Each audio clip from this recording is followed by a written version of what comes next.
ابو عبیدہ، جس انسان کے پیچھے اسرائیل پچھلے لگ بھگ 20-25 سال سے لگاتار لگا ہوا تھا۔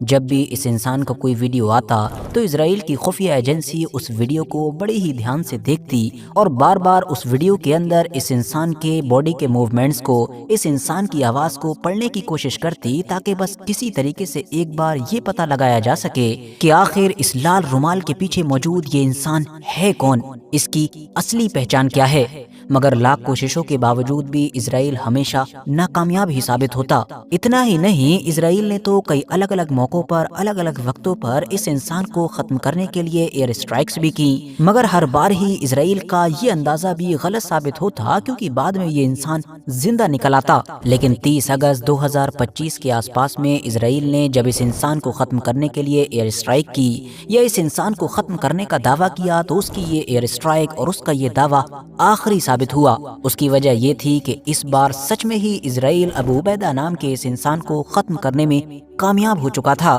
مگر سوال یہ ہے کہ آخر کیسے؟ کیونکہ ابھی تک تو ہم کو میڈیا کے ذریعے سے یہی بتایا گیا ہے کہ اس انسان کی جو اصلی پہچان تھی اس کے بارے میں کوئی جانتا ہی نہیں تھا، اس انسان کو کسی نے دیکھا ہی نہیں تھا، تو پھر اسرائیل اس انسان تک پہنچا کیسے؟ اس کا بھی جواب جاننے کی کوشش کرتے ہیں، مگر اس سے پہلے آپ لوگوں سے بس ایک چھوٹی سی ریکویسٹ ہے کہ اگر ابھی تک آپ لوگوں نے ہمارا سیکنڈ چینل مطلب کہ RH نیٹورک انفلٹرڈ سبسکرائب نہیں کیا ہے تو ضرور سبسکرائب کریں، کیونکہ اس چینل پر اگر ہم مینلی ہسٹری کی بات کرتے ہیں تو وہاں پر موجودہ حالات مطلب کہ جو مسلم دنیا کی تازہ خبریں ہوتی ہیں ان کو کور کرتے رہتے ہیں۔ ڈسکرپشن اور کامنٹس باکس میں لنک مل جائے گا، باقی یوٹیوب پر آپ سرچ بھی کر سکتے ہیں۔ سب سے پہلے شارٹ میں اگر پرسنل زندگی پر نظر ڈال لیں تو ابو عبیدہ کا جنم فروری 1985 میں غازہ پٹی کے اندر موجود جو غازہ سٹی ہے وہاں پر ہوا تھا۔ حالانکہ اگر تھوڑا اور پیچھے جا کر دیکھا جائے تو ابو عبیدہ کی فیملی اس علاقے سے بلونگ نہیں کیا کرتی تھی، بلکہ یہ فیملی کسی دور میں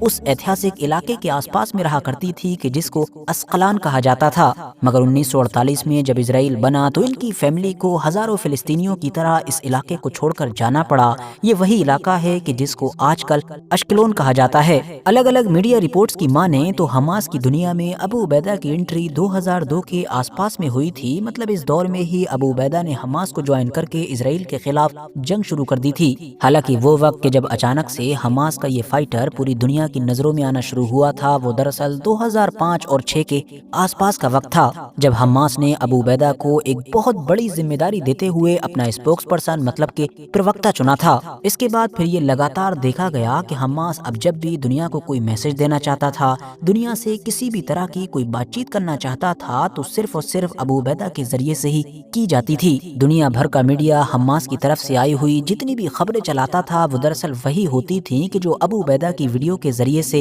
پہنچائی جاتی تھی۔ یہ کام لگاتار بالکل ایسے ہی 30 اگست 2025 تک مطلب یہ کہہ سکتے ہیں کہ لگ بھگ 20 سال تک چلتا رہا۔ مگر یہاں پر جو ایک سب سے اہم چیز ہے، جو نوٹ کرنے والی چیز ہے، وہ یہ ہے کہ ویسے تو ابو عبیدہ حماس کا دنیا کے سامنے اکلوتا چہرہ تھا، اکلوتی آواز تھا، مگر اس کے باوجود بھی اس انسان کا چہرہ کسی نے دیکھا ہی نہیں تھا۔ یہ چہرہ جب بھی دنیا کے سامنے نمودار ہوتا تو ہمیشہ لال کلر کے مشہور فلسطینیوں کے رومال سے ڈھکا ہوتا تھا۔ اب ویسے تو شروع میں حماس یا پھر ابو عبیدہ کی طرف سے یہ جو ماسک والا کام تھا یہ اسی لیے کیا گیا تھا تاکہ حفاظت کو یقینی بنایا جا سکے، مطلب اسرائیل حماس کے پروکتا کی جو اصلی آئیڈینٹی ہے، جو اصلی پہچان ہے، وہاں تک نہ پہنچ سکے اور پہنچ کر ٹارگٹ نہ کر سکے۔ مگر دھیرے دھیرے یہی لال رومال ہی نہ صرف ابو عبیدہ کی پہچان بن گیا بلکہ ابو عبیدہ سے جڑی ہوئی سب سے بڑی مسٹری بھی بن گیا۔ ساتھیوں، رپورٹس کی مانیں تو حماس کے اندر ملٹری کے معاملات میں تو ابو عبیدہ کا کردار زیادہ اہم نہیں تھا، لیکن جو میڈیا ڈپارٹمنٹ تھا وہ پورا کا پورا ڈپارٹمنٹ ابو عبیدہ کے انڈر میں ہی